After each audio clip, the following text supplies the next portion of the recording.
retrouver dans Sans Rendez-vous, votre émission Santé et Bien-être. Nous sommes ensemble et en direct jusqu'à 16h. Alors avant de retrouver dans quelques minutes notre invité, le professeur et psychiatre Michel Lejoyeux, c'est le moment du bon conseil du docteur Jimmy Mohamed. Alors aujourd'hui Jimmy, vous nous parlez d'une pathologie plutôt fréquente, l'eczéma.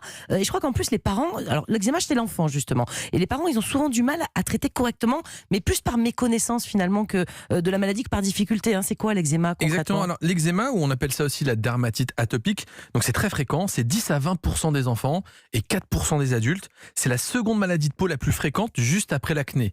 Dans la majorité des cas, l'eczéma de l'enfant persiste à l'âge adulte. Ah oui. Donc il faudra se dire qu'un enfant qui fait de l'eczéma a une chance sur deux de le persister. Et c'est une maladie qu'on dit inflammatoire et multifactorielle.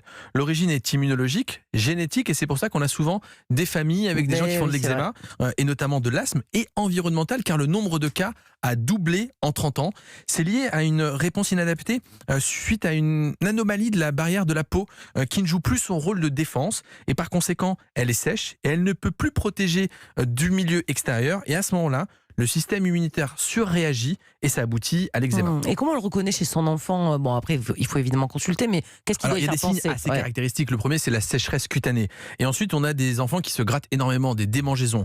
Les lésions, elles sont très caractéristiques. Avant 1 an, elles touchent plutôt le visage, c'est-à-dire le front et les joues, les bras et le ventre. Après 1 an, les lésions changent et se trouvent derrière les plis, c'est-à-dire derrière le coude, derrière le genou, derrière les oreilles. Et puis, on a ces petites lésions qu'on peut trouver autour de la lèvre. On a l'impression qu'ils ont les lèvres gercées. C'est vrai, autour de la bouche, l'eczéma. Ça, bien sûr. Et puis après 5-6 ans, les poussées, elles se calment, mais l'enfant gardera une peau sèche. Et souvent, il y a un terrain allergique assez important avec de l'asthme ou des allergies saisonnières.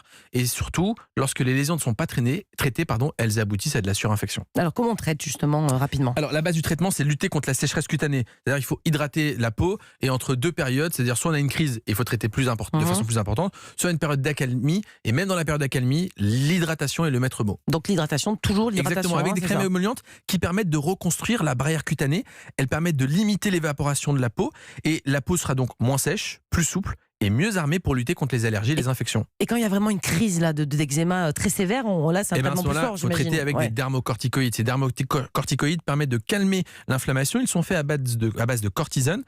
Ils calment les démangeaisons de l'enfant, et ils sont appliqués 1 à 2 fois par jour, de quelques jours à 2 semaines. Et il ne faut pas avoir peur de la cortisone sous forme de crème.